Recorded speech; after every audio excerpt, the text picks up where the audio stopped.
Right, that's now recording. Fantastic. So we've got Mandy from Sail Creative. I've known Mandy for some time. She's an incredible designer, creative, and also, I think, an activist. We'll pick this up in the Q&A, as you heard when Laura was talking to Jack. We're asking everybody the same questions through the course of today. Yeah, to not steal any thunder from Mandy's talk, I'm going to let her crack on, and I hope you all enjoy it. We'll speak shortly. Thanks, Owen. Yeah, thank you for having me today. It's one of those things where you're kind of nervous about doing it, but you've got to say yes, and you know, practice makes perfect, and you've got to keep taking the opportunity, so thank you. Yeah, so I'm Mandy, I'm based in Newcastle, and I'm from Scarborough, Yorkshire, as you can tell by my accent. And I'm a designer, creative, activist, thinker, maker, collaborator, and the rest. And I thought I'd pick a topic that's really relevant at the moment and has been relevant throughout my life, of activism. It's, yeah, really prevalent within the Black Lives Matter movement, the LGBTQ stuff, the community lockdown stuff, and the disadvantages there. So I'm going to start it talking around that and how I kind of became an activist and how that feeds into everything I do and how it's led to me setting up a business around activism.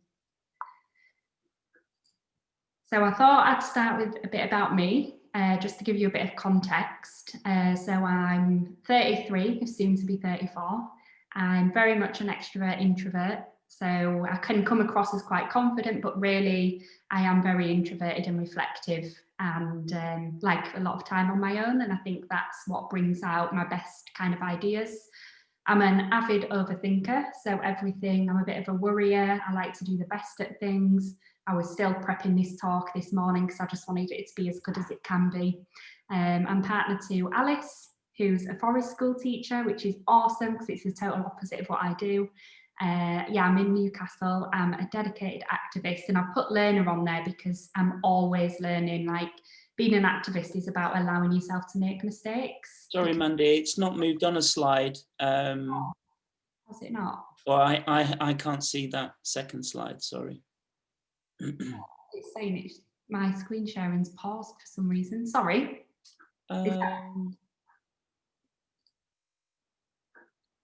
Not sure what's happened. Oh, hang on, it says bring your shared window to the front. It must be me.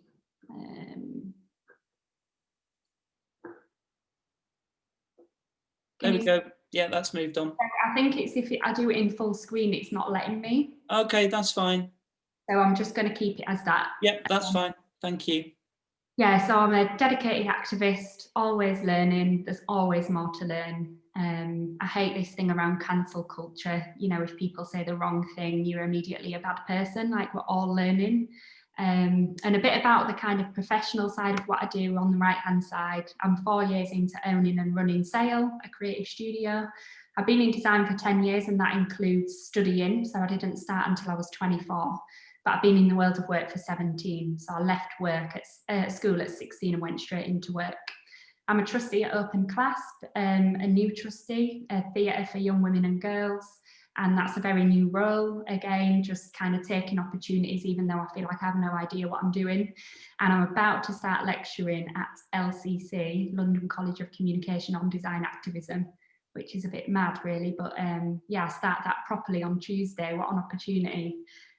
So I'm going to talk to you about a bit about how I've got to where I am and got those opportunities, because it was never a plan of mine, and I've kind of made it happen throughout my life. And I think it all started with activism. So I'm going to go back to where it began. I grew up in Scarborough, a very traditional seaside town that kind of frowned upon diversity and still does often. Conformity was kind of key to fit in. So although I have a lot of love for Scarborough, my family is still there. I go back a lot and I love it. It's one of my favourite places. It still has a long way to go in terms of activism and diversity, and that's why I love being in a city, and I love events like York Design Week because they're so rich and diverse, and you can learn so much. So this is me, and I must have been about maybe 3 or 4 here, and this is completely the real me. And I think this picture kind of summarises that I was always an activist, but never from nature. So I wasn't brought up in an activist family. I wasn't brought up in a creative family. It was very 2.4 children, kind of leave school and get a job at 16.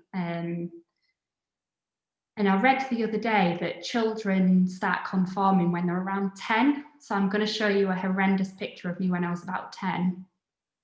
And this is when I must have been starting to conform. I've been put in the pretty pink dress. I'm kind of emulating Baby Spice. I'm conforming to gender. I'm trying to fit in.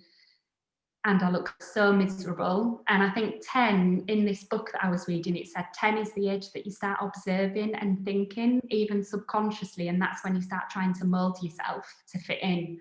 So I went from this completely alive and loving life and with no worries and totally who I am, to this. And it took till I was 18 to actually go back, start finding myself again. So I just wanted to speak about the fact that I left school at 16 with very poor GCSEs because I didn't kind of like traditional education, and because I was wobbling and trying to fit in, I was very much not kind of focusing on education as I should have been. Well, should have been in inverted commas compared, you know, associated to society. And you find that in terms of gender, we're told to make girls look pretty and quiet, and boys are told to be brave and confident. So I always do wonder what would happen if I was brought up in a family with this awareness that kind of discouraged conformity. And this is me, aged about, I must have been about 27, outside Houses of Parliament in a protest for gay marriage, and we won. And I put these two pictures next to each other this morning, and I was like, oh my God, it's me. And this was really nice to see, actually, because I had all those years of kind of fitting myself in a box. And at this stage, I was out, you know, I was a gay woman, proud, and I came out at 18 when I met my first girlfriend in Ibiza. She was from Scarborough as well, and we were together for 7 years. And I feel like that journey kind of started my activism, because I was like, this is me. And then I met my second partner at about 27, and that's when I started going to protests and things, and that's kind of how it all came about. I started fighting for things that mattered because I realised I'd been in a box for so long.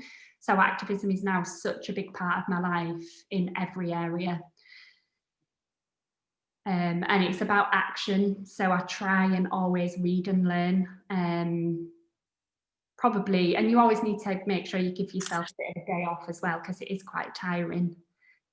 But this is the kind of definition I found of activism. So it's about relentless action, really, and social change. And it's really interesting to kind of, and cathartic to look back on your journey, because this is why SAIL set up. And it was never, I never had a long-term action plan, but SAIL exists to design, to contribute designs and creativity that contribute to positive social change. So I'm going to tell you a bit about that journey. So this is where I started in the design world at 27. I actually studied in York, and then I moved to Newcastle when I was 27, and I got a job in a design studio up here. And I was working in a lot of corporate roles around branding and design. And again, I just felt like it wasn't me. I felt like I was retreating back to that kind of childhood self where I was trying to conform. And I just thought there had to be a better way. I was tired of working on projects I didn't believe in, and I wanted to be in control and in charge of decisions. And I met Danny, who was the designer at SAIL, and an amazing ally and kind of partner in crime. And she's been with SAIL since 2016. I met her in this job. And when I met Danny, it was again a bit of a moment of realization that we had the same values and we wanted to do work that mattered. And although I learned a lot in this role, I learned about what I wanted and what I didn't, and I learned a lot of skills. But yeah, I was only there 2 years, and then I wanted to leave it. I was told not to, but I did, and it's because I've always been a bit of a rebel. And I just thought there's got to be more to kind of design, and how can I bring activism into design? There must be another way. So I kind of took the risk. And now my life's kind of more like this. It's messy, it's uncertain, but it's about being human and it's about being radically creative. I wanted to do something where I could be more experimental and think differently, where I didn't just have to conform to pay the bills, and where I could work on projects that mattered. And I've always been a bit of an avid risk taker. So I kind of thrived once I started doing this, even though I didn't know how difficult it would be in terms of the journey. You know, there was a lot that I had to learn, but I had to trust myself. And at this stage, actually, I'd had a bit of a life breakdown. So I was 29, I'd moved back to Scarborough, didn't think about where I was going to live. So I was basically homeless for 6 months, but I was living with family, but no one had a spare room. So I was sleeping on sofas. I was sharing a bedroom with my 5-year-old niece, and I'd just broken up from a relationship. So I was in a very odd place. And it was at this point that I properly met Owen. So I didn't want to go through this talk without mentioning Owen, because Owen had a big impact on me at this point. And this was in 2016. So I first knew of Owen when they United by Design came to do a talk at York College, which is where I was studying. And I kind of kept an eye on them ever since. And in 2016, I got in touch and said I'd left my job, I was freelancing, was there anything at United by Design? So I went to United by Design for about a couple of weeks maybe, and yeah, I was still in a very bad place, and Owen maybe knew this, but we didn't necessarily talk about it. I kind of put the front on and was like, I'm going to do this, this is a great opportunity. But I was really scared and nervous, because this was my first kind of exploration in the world of freelance. And I got given a project when I was with United by Design about beer packaging, and I was quite nervous about it. And I remember having a bit of a breakdown with Owen, and Owen talked me through kind of, you know, you can do this, trust yourself, you're learning, I believe in you, you can do it. And sometimes that's all you need to kind of get through that difficult point. We all feel it as creatives. I still feel it. You get a blank piece of paper as a brief and it's like, where do you start? And I see this now in Kat, who's joined Sale in February. She's very hard on herself, and I feel like that can sometimes hold you back. And I think that works in every part of life, creativity and activism. Like you've got the fear of doing the wrong thing, so you almost don't want to start. And that there's a lot of talk around perfection. It's the fear of perfection. But this is where we ended up when I was at United by Design. And, you know, I look back and I'm like, that's pretty cool. And I don't think I would have got there without confiding in Owen. So just remember that people that are around you are there to support you and help you grow and give you confidence, and tell you to beware of perfection, because that can always hold you back, and it's very dangerous. So this is something that I always tell myself now. It's a bit of a mantra that I saw on a sign writing video in New York once. There was a group of sign writers that always said to themselves, it's only a fucking sign, like, don't get so upset, it doesn't have to be perfect. And this is a mantra that I always come back to and tell the team at Sale. We're only a team of 3, but I'll go into that later. But we have this on the window in the studio because it's so true. It's only a website, it's only a logo, it's only a talk, it's only an interview. Like, just do it, start. It's never going to be perfect. Don't let that hold you back. So my first post when I started Sale in 2016, so I decided to go freelance, but I set up under a business name because I just thought, well, what if it wants to grow at some point? So I started saying we instead of I, and I set up a studio. I was still in Scarborough at this point for about 6 months, and I soon realised Scarborough wasn't for me at this point in my life, so I came back to Newcastle because that's where my community was. And this was my first post for Sale, just to bring it back to kind of activism. And I didn't realise at this point, but I'd started to build a community based on my personal opinion, and it was all around activism. And I only took a screenshot of this post about 3 weeks ago, and it's only got 3 likes. Like, you've got to start somewhere. I had no followers, but you've got to start somewhere. So the first year when I moved back to Newcastle, I did a personal project called Words Bear. And this is kind of what started Sale and catapulted Sale and helped me to find an audience. And it was all based around activism. So I came up with this idea when I was at Offset, a talk in Dublin, which is a design event. And most of the talks were really amazing, but I was at one talk and I was really bored. And when I'm bored, I get inspired and I get quite a lot of ideas. Someone might be watching this and bored, and you might be getting ideas. That's great, like go for it, because it really helps when you can start channeling that boredom into something. And I came up with the idea of, I'm part of the LGBTQ community and I wanted to create a project that reflected that. And because I'm conforming to gender, you know, I'm very feminine. I was born a cisgendered woman, and my partner is feminine as well. We don't always get sometimes get comments in society that I wonder why they still exist. But they do. So I started channeling this kind of anger and frustration into creating an exhibition. And I started writing down all these experiences that I've had, and started gathering thoughts from the community of friends that I had, and then the wider community across the UK. I just put some call outs on social media and started gathering comments from other people that were in the LGBTQ community and had received comments as well. I didn't have any expectations. This was in 2016, but I booked an exhibition space, because you've got to take action if you want to get your work out there and if you want to be an activist. So I booked it for 6 months' time. I had no posters or anything. I've just got this research, and I did it. And I wasn't held back by perfection because I was in control. I didn't have to please anyone else like a creative director.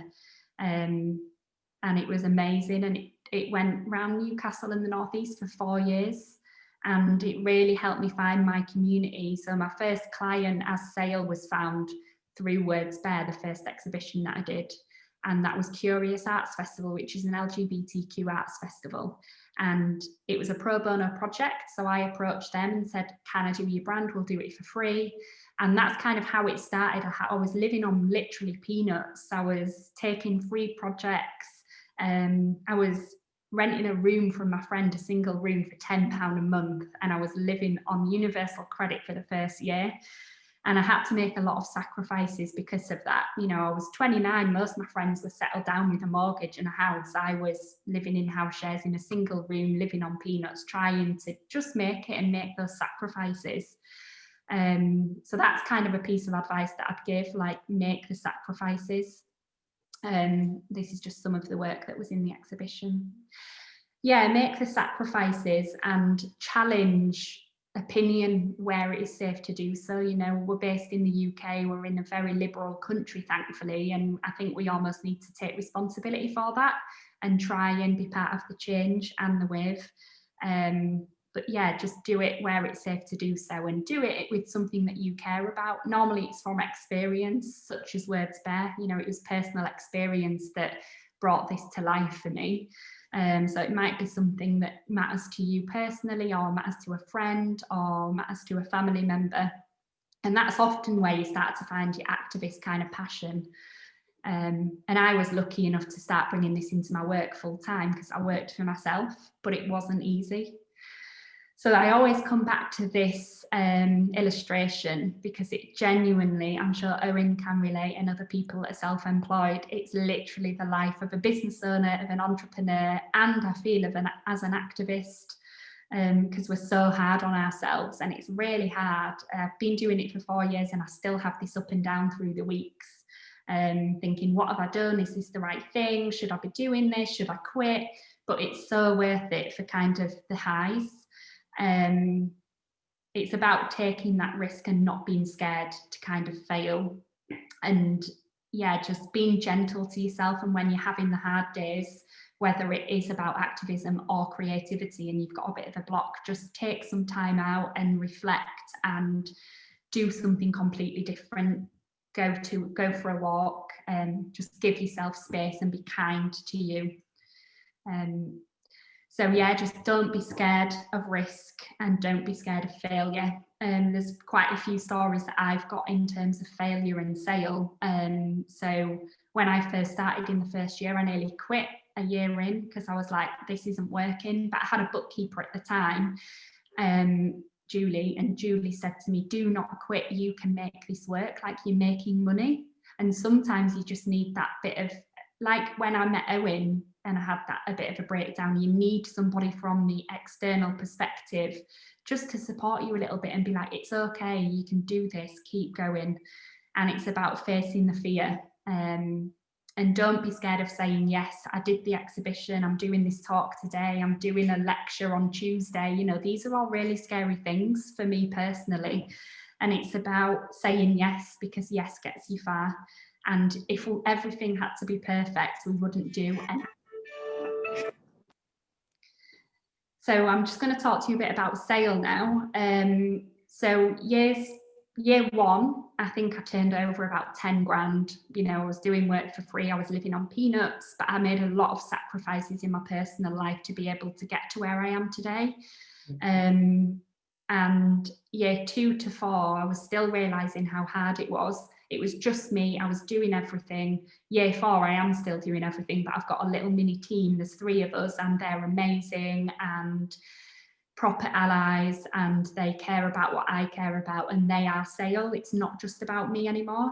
And we also collaborate with freelancers that share our values as well of activism and social change. So 4 years in, and the revenue's now in 6 figures, which is amazing. I've finally been able to get a mortgage. These were all pipe dreams when I first started, but now I'm finally in a place where I'm really content, and sale is getting known for activism in terms of branding and design, and clients are coming to us, and we're finally getting sale clients. So we're not having to take on projects that don't align with our values. So you can see some of our work here. We've worked with Sunderland Council on a no litter campaign. We've worked with Tyne and Wear Archive and Museums on a women's festival. Iway, Jamila Jamil, Curious Festival, that was the first client we had, and we're still going strong, and we still love the brand. And Newcastle Carers. So these are just a few projects we've worked on. And what makes us different, I think, is that kind of lateral thinking and pushing boundaries. And it's all about radical inclusivity. So we'll never just create something behind a screen. It's about co-production with communities, through workshops and with clients, so that all the work we do is meaningful and relates to a topical cause of social change. And we don't just show our work. So this is our community. We're always active at events, and this is where the kind of activism comes into it as well. I'm always speaking at events about gender equality, LGBTQ rights, yeah, so many different things. Get involved in the community and you will find your people. And if anyone's thinking of starting freelance or starting activism or whatever it might be, just start speaking out slowly and you'll start to find people, and go to the events where people care about the things that you care about. That's really important. So yeah, show that you're active. If you're an activist designer, show what you care about, because it does help, and it just helps show your purpose a lot more. So I was going to talk about why does sale and why do I do design activism, but I think we all know why. The world is in chaos and we need it, and so I'm not going to talk about that. I'm going to talk about how I came to where I was. So it's no longer design for good.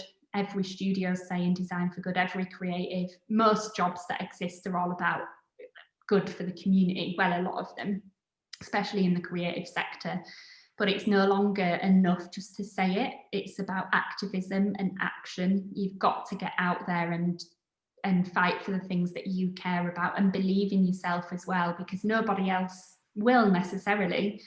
Believe in what you're fighting for, and that'll help you overcome a lot and find people that care about what you care about. Which leads me on to the next thing. So I think it was 2 years into sale, I joined a business program by NatWest. And at first I was very anti the business program because it was run by a bank. And I was like, this isn't for me, it's too corporate, it's too commercial. But actually this changed everything for me. I found people that were also setting up a business. and they were all activists in their own right about their own business, about what they were trying to achieve in the world. And although we were all from completely different sectors, we all had one thing in common, and that was kind of trying to make a business work.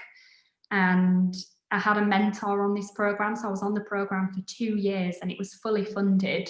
I met a lot of clients and collaborators through this program, and it increased my confidence in a business sense, because I think as creatives we're often not natural at the business side, and I think that's something that we need a bit of support with. So don't be scared if you find your weakness and you want to get a bit of support in that. These people that I found on this course really motivated me, and you only get out what you put in from business and being a creative person. You can't just expect to be the best you can be just sitting on a sofa watching Netflix. You've got to work hard and you've got to network your ass off. So the main point of this slide is don't judge. I judged this program because it was NatWest, it was run by a bank, and I wanted to kind of stick 2 fingers up at everyone, but I realised that wasn't productive. So I checked my ego a little bit and I was like, come on, why do I have these views? And I went, and it literally changed sale. And from this point, I started employing people, because I never wanted to employ. I wanted the freedom, but there's a team of us now that are 3 of us, as I've said, and it's given me more freedom, and you can make more change by doing it in collaboration. It doesn't have to be through employment. It can be through kind of, collaborating, subcontracting, whatever works for you, but find your people. You don't have to do things in isolation. So just remember, design activism is about action. Do self-initiated stuff. I set up Sale because I couldn't find the job I wanted. I applied for so many jobs and didn't even get a response. So I was like, I'll do it myself.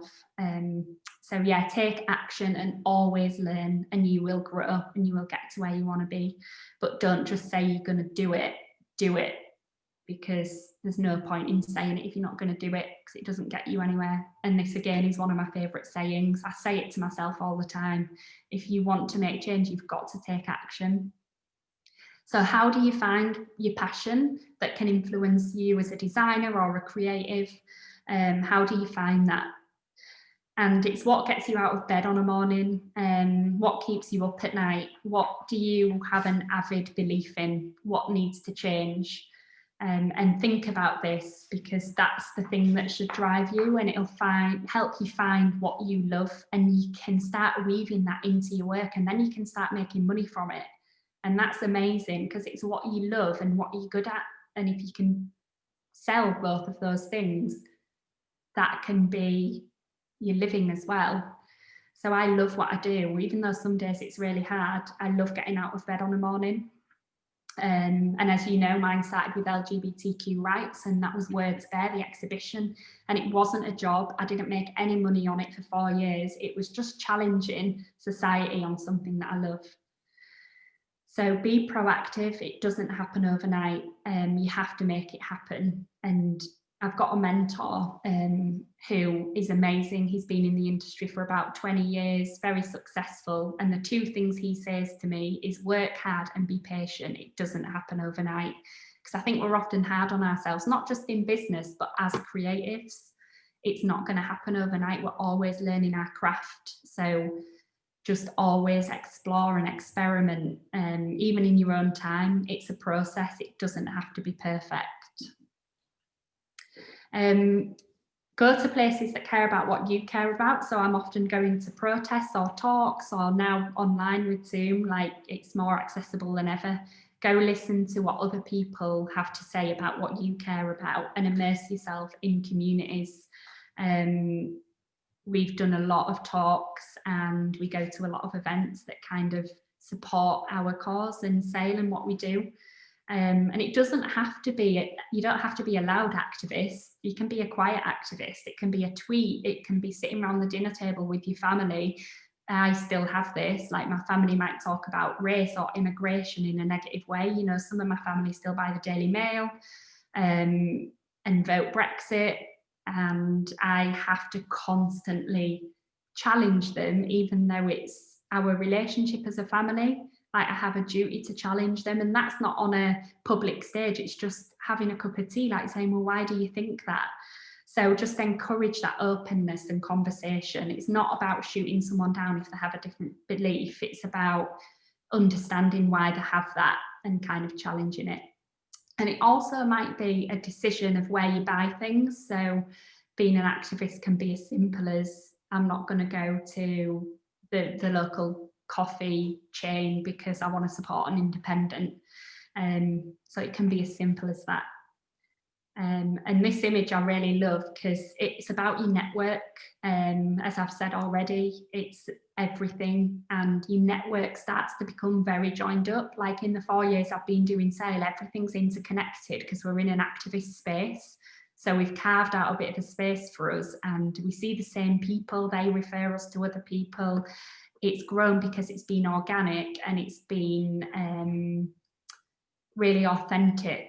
We haven't tried to be something we're not, even though some nights we've been like, where's the next pound coming from? We've been really relentless in focusing on who we are, and it's growing, and it's growing organically, and that means it's more sustainable. It's not about fast growth. We're staying really small. It's about impact.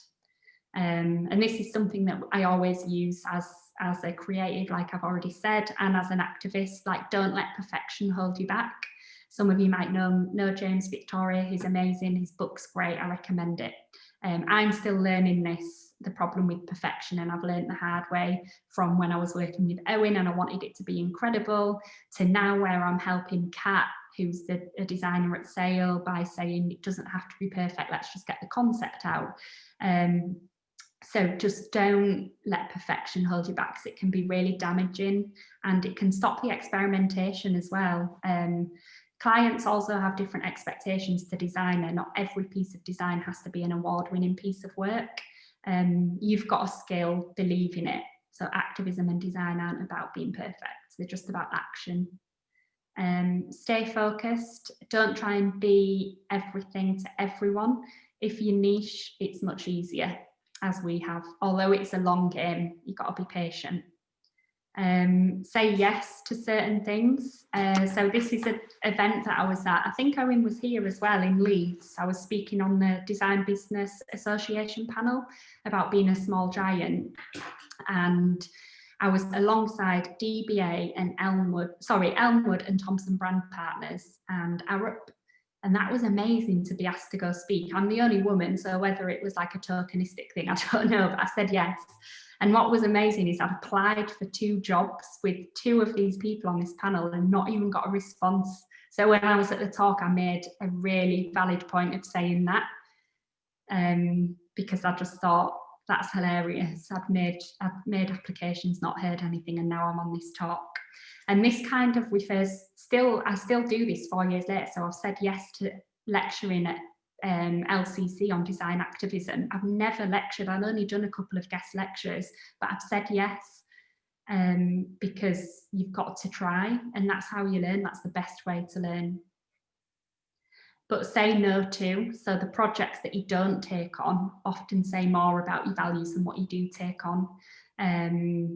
So this is just one example of a project we had where someone was importing diamonds and jewellery from his grandma's business in Indonesia, and we said no because we didn't know what the supply chain was, and we know, like, I don't know a lot about that industry, but I know it's very corrupt. So it's really important to say no to the wrong things for you, although that's hard when you've got to make money. Just try and get that balance. Say hello. So one of the big game changers for Sale was working with iWay, which is an activist movement set up by Jamila Jamil. And this comes back to when I was on the NatWest programme. I met someone called Meg Ellis, who was working with Jamila Jamil as like a right-hand woman. Jamila was in LA, Meg was in Newcastle. She'd been in LA, but she'd moved back to Newcastle, and she wanted to keep the branding up north and somewhere where her roots were, which was amazing. And we got the brand, which was incredible. And the picture on the right is Pentagram in London. So I went to Pentagram about 2 years ago. I contacted loads of design partners from Pentagram and said, oh, I'm coming to London in October. Can I come and have a coffee? I wasn't going to London, I lied. but I just wanted to see if anyone responded, and I got one response, and I actually went to the office in Notting Hill and had a chat with one of the partners and asked them about their setup and everything. And yeah, again, get yourself in front of people and just ask. Everyone's accessible online now. So that's a good tip that I still kind of stand by today. Say hello, we're only people. People are just people. Don't put people on a pedestal. Fake it, so professionally fake it. No one knows what they're doing. Everyone's winging it. That's how I've got Sale to where it is today. I didn't have a plan. I didn't study business. I didn't go to uni till 24. Between 16 and 24, I worked in retail, I worked in pubs, I worked in factories. Like, I've done so many different jobs because I didn't know what I wanted to do. And that got me to where I was now. And it also built my confidence because I'd worked in different sectors. So this slide is about when I went to LA to deliver workshops with Highway. So we'd won the projects already. I didn't have to go to LA, but I wanted to get in front of them. So I got some funding from the Department of International Trade, and I went to LA and went to someone's house in Hollywood where I delivered a workshop to Jamila and 4 other people that were working for Highway. And I was so scared. I had massive imposter syndrome, but I thought, what have I got to lose? I've just got to do it. And I was sat in Hollywood in someone's garden. They'd just ordered coffee shots in, because apparently that's the thing to do in LA, and these little like health detox shots. And we were sat around having salad and lunch, and I was like, oh my God, I was brought up on a council estate in a coastal town, and I'm literally here through just hard work, sitting. And I told them about my background as well. And, you know, it's about that honesty and transparency. We've got to make ourselves visible so that we inspire other people. And I always try and do that. And yeah, put your money into it as well. So I've made money in Sale, but the money's all gone back into the business. It might be for a safety net. It might be so we can have some time off to do some experimental or self-initiated work. But yeah, you have to make sacrifices almost, and I've done a lot of that. So back to kind of creative, always have a brief, but don't overwhelm yourself. Keep it to 3 things. I never knew I would have a design studio until I had one. I didn't necessarily have a brief. I didn't follow a brief, but I knew what my brief was in my heart. But don't be scared to rip it up. Be prepared for the unexpected and break the brief. So this is a project that I did for a fashion design company that was making clothes for people that suffered with MS. So Patrick suffered with MS. He was 26. Before that, he was an avid runner. And now he can't find shirts that are kind of good quality that he can do up himself. And he started looking into this and looked at websites that did this accessible clothing, and found that they were all very kind of corporate or aimed at older people. There was nothing relatable or young or vibrant about it. So he set up his own brand. And we'd already got the brand signed off that we'd designed. And I went to an event to see Bibliotech talk. And I literally ripped up the brand and rang Patrick, and I was like, it's not good enough. We need to do better. So I came away and we came up with a different solution, which was about creating a brand that was vertical to represent the doing up of a shirt and the freedom that gives you. If Patrick's creating something that's really accessible, it's not just about the piece of clothing, it's about the way it's going to make someone feel, to have that independence. So I was just putting this slide in there to show you, don't be scared to rip up the brief and yeah, make it better. It's all about pushing your thoughts and exploring. And think wrong, so turn things on the head. Irrational beats rational.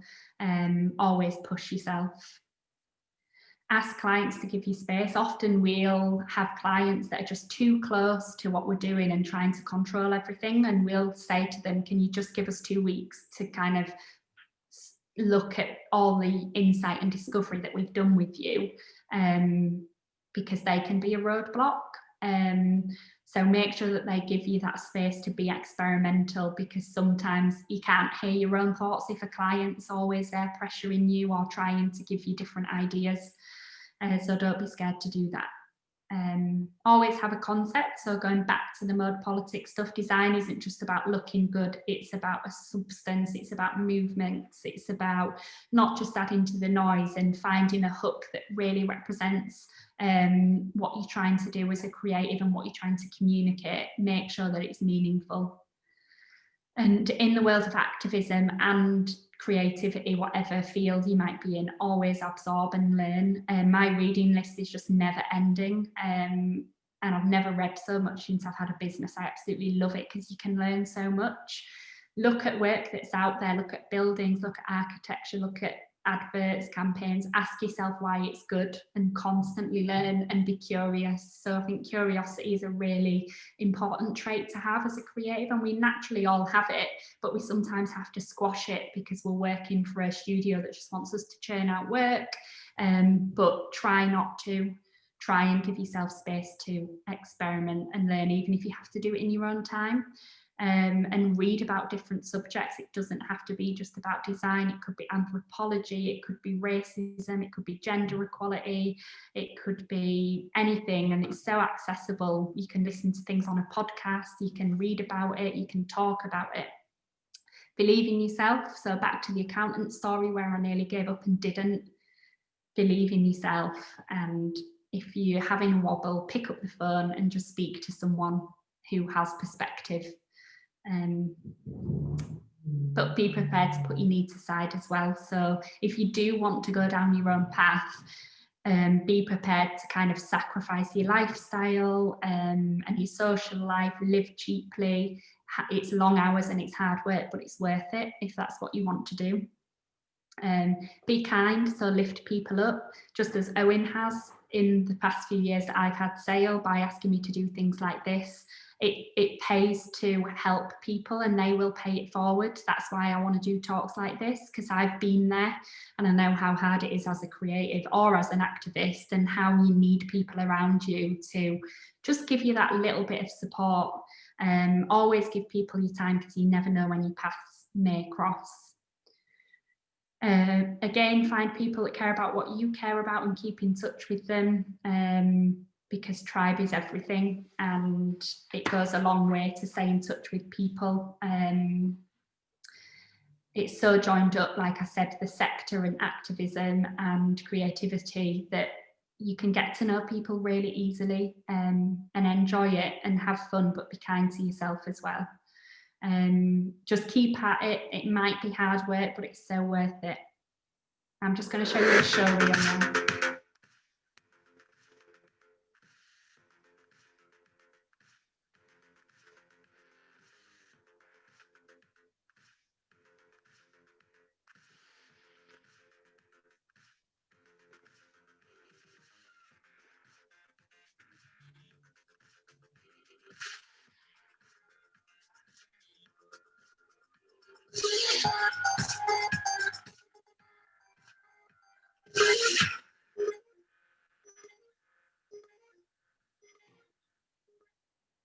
Sorry, we just went into that. I forgot to give you a bit of warning. That's just a bit about Sale. I know we're tight on time. I've just got a couple of slides left just to let the team know. So I just wanted to say, how does activism translate at Sale and for me as a designer? So it's about being value driven, radical thinking, radical inclusivity, and disrupting what's gone before. So we're looking at different ways to work. How do we go to a 4-day work week so we've got more freedom? How do we have a radical business model that includes everyone and it's not just capitalist for one person? That's something that I feel strongly about. How do we do that? So I'm always challenging what's gone before in terms of the commercial world, and how to bring that activist thinking into having a business and being a business owner.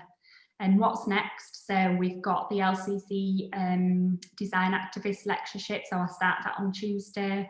Collaborations, we're doing more of them. We've got an exhibition coming up next year in a venue about gender for young people and how it's not about conforming. So that'll be really interesting. We're doing a lot of immersive stuff. We're working with Crisis. So we've got some really exciting projects on.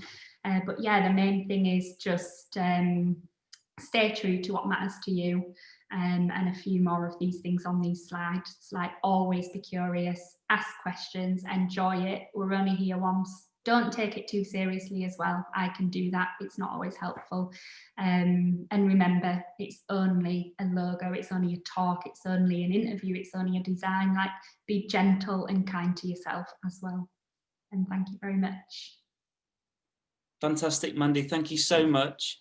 I'm just going to spotlight you now, if you don't mind, while we just spotlight for everyone. Make you nice and big.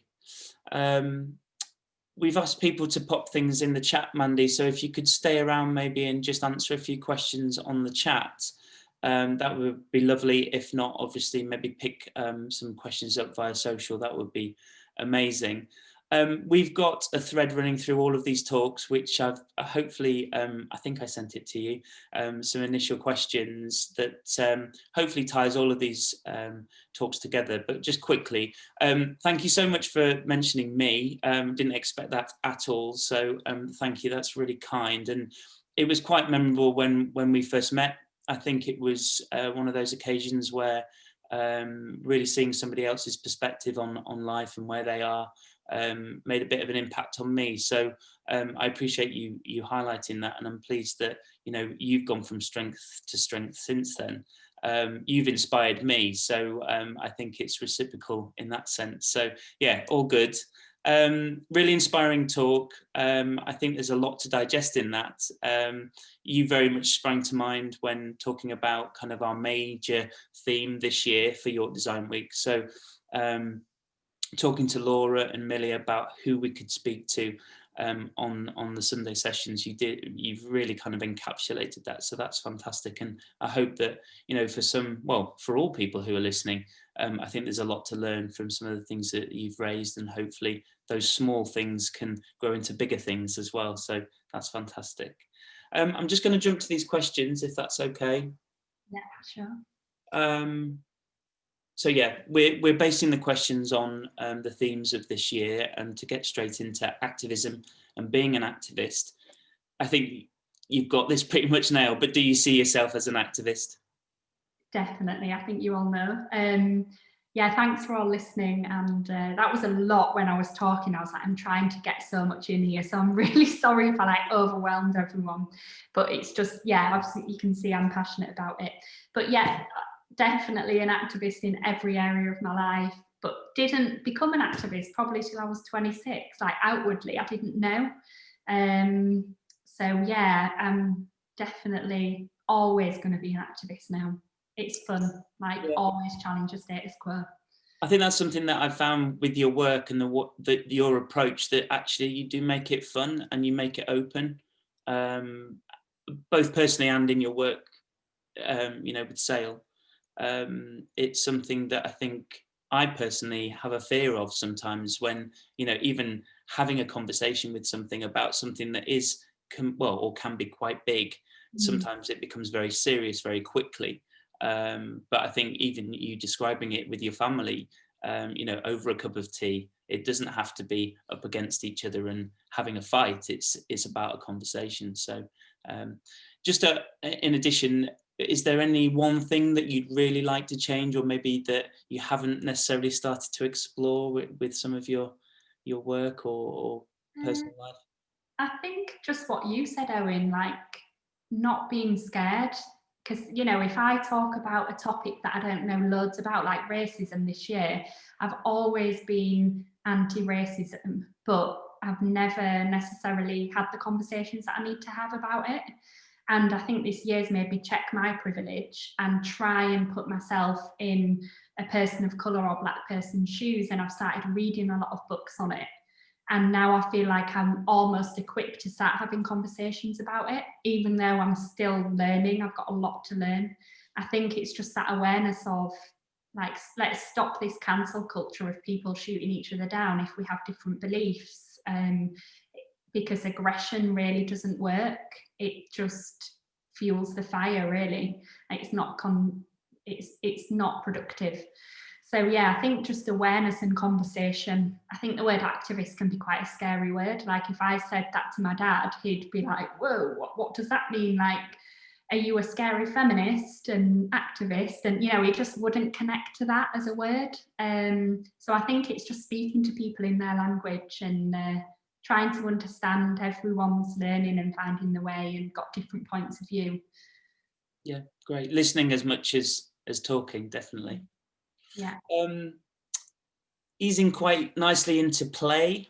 So one of the themes we've got, so play has been shown to release endorphins, improve brain functionality and stimulate creativity.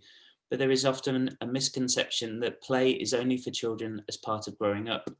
But how do you play? I think I've got a lot better at this since lockdown because I've had no choice. Because like everyone else, you know, you're in this one space and you need something to release. And I've started doing a lot more hands-on stuff like collaging, painting. I've always been quite into photography, so I've been doing that more. Music is a big part of release for me, and reading as well. So just, I think it's about creating that space to allow you to play. And also at Sale, I always try and say, like, allow yourself to explore and experiment, try and take the pressures off. Sometimes I'll say, like, I think deadlines are really overpowering word that can hold designers back and put a lot of barriers up. So I'm trying to think about how we can change the word deadline in the studio, because I think that almost stops you playing and it makes you lose a really important sense of the work.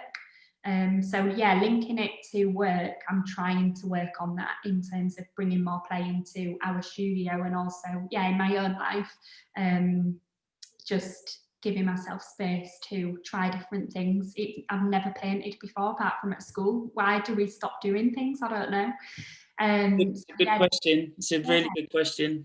It's so yeah, just giving yourself that freedom. And my partner Alice is really creative as well, and I think that helps, like, who you surround yourself with. Yeah, you mentioned it at the very beginning about Alice, but and I've followed you obviously on social and things, so I know that you get out and about. But rewilding is another theme that we've got going on this year. And obviously with Alice's influence with what she does, maybe this might help with the answer. But how do you like to rewild and reconnect with nature and the green space around you? Yeah, I think Alice definitely influences this. She's very outdoorsy. She makes me go wild camping. I've never done wild camping in my life, and I'm like, what? We're just gonna go walk and then set up a tent somewhere. And she's like, yeah, and I'm like, okay. So she's really, like, has a positive influence. But I've always been an outdoorsy person in terms of, like, going for walks. I love being outside, and because I grew up in Scarborough, like, the sea is probably the place where I'll reconnect. It gives me so much perspective if I'm having a hard day. So I've started a bit of sea swimming this year. So I'll either be in the sea or by the sea, and that's what really helps me kind of be grounded anywhere as long as it's by the sea. I love it. Yeah, it's important for me as well. I think having gone over to Scarborough, Caton Bay, the sea in particular, but surfing absolutely helps me to reconnect. But yeah, I don't think I'm brave enough to start sea swimming just yet. Yeah, well, I don't think I will be, but it's great. Yeah, I think Yeah. I was reading a book yesterday and it said we have to unplug, and when you're in the sea, like, you have to unplug. You can't be connected to anything. Yeah. That's why I love it. It's great. You'll have to take me. Yeah. Drag me in. So space, I think this obviously again connects to the other couple of things that we've been saying. We don't see space as a physical place. People make spaces. What spaces have you created this year, and what space have you found makes you happiest?